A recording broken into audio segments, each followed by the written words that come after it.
வணக்கம் நண்பர்கள். அண்ணா திராவிட முன்னேற்ற கழகத்தினுடைய கூட்டணியை தமிழக வெற்றி கழகம் மறுத்திருக்கிறதா ஒரு வந்திருக்கு. அதை பற்றி சுருக்கமாக பார்க்கலாங்க.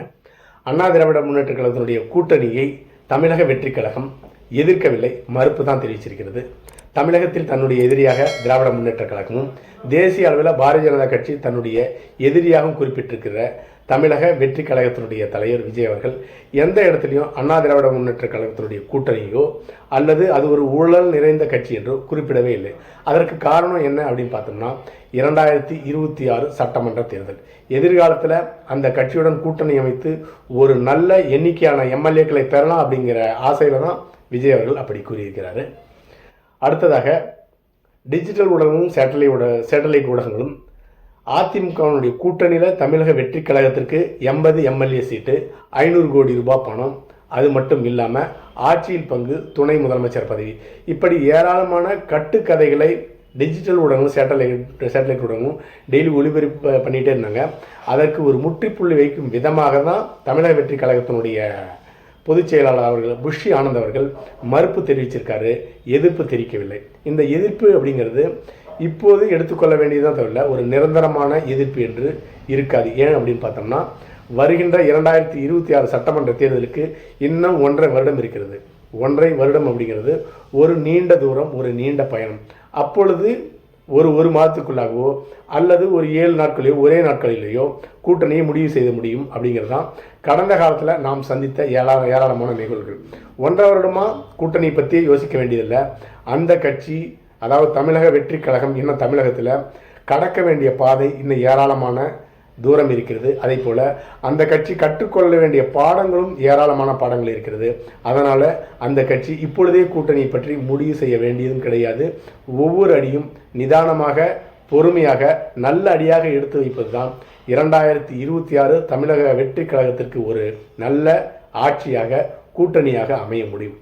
அதே போல் தமிழக வெற்றி கழகத்தினுடைய முக்கிய கோரிக்கை அல்லது அறிவிப்பு என்ன அப்படின்னு பார்த்தோன்னா 2026 தமிழக வெற்றி கழகம் முதல்வராக விஜய் இருப்பார்.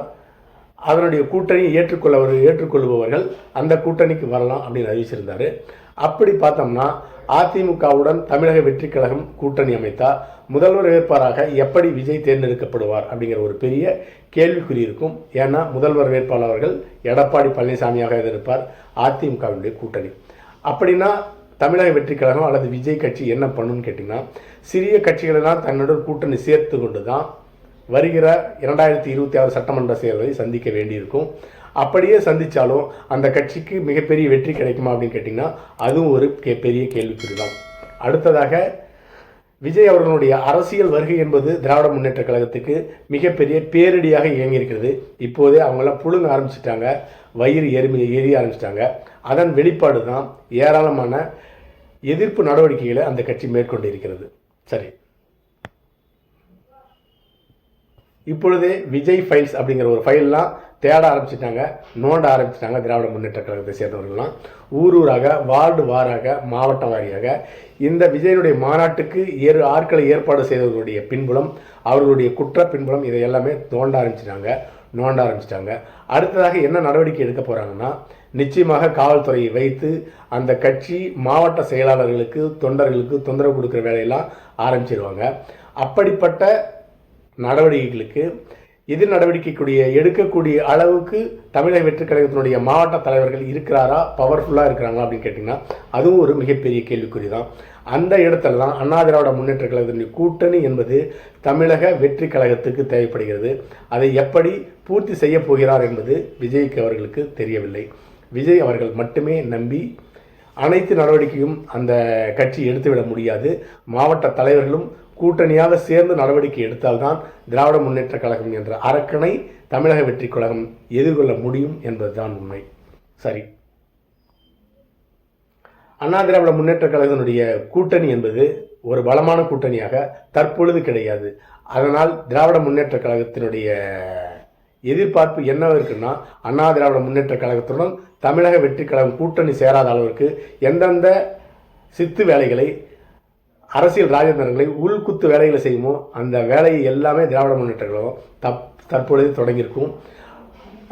டிஜிட்டல் ஊடகத்தை சேர்ந்தவர்களுக்கெல்லாம் பணத்தை கொடுத்து 2 கட்சிகளுக்கு உடனே கூட்டணி சேராத, அதாவது அதிமுகவும் தமிழக வெற்றி கழகம் கூட்டணி சேராத அளவுக்கு எந்த அளவுக்கு சிண்டு முடியுமோ அந்த சிண்டு முடியும் வேலை எல்லாமே தற்பொழுதே ஆரம்பித்திருக்கிறது திராவிட முன்னேற்ற கழகம். எப்படி இருந்து பார்த்தாலும் இன்னும் தேர்தலுக்கு, சட்டமன்ற தேர்தலுக்கு இன்னும் 1.5 வருஷம் இருக்குது.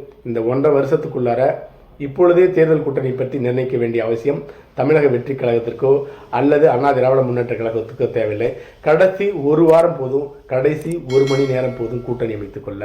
அதனால் பொறுத்திருந்து பார்ப்போம். அதிமுக கூட்டணியை தமிழக வெற்றி கழகம் எதிர்க்கிறதா அல்லது கை கழுவி இருக்கிறதா, நழுவி இருக்கிறதா என்பதை பொறுத்திருந்து பார்ப்போம். அது அடுத்த பதிவில் சந்திக்கலாம். நன்றி.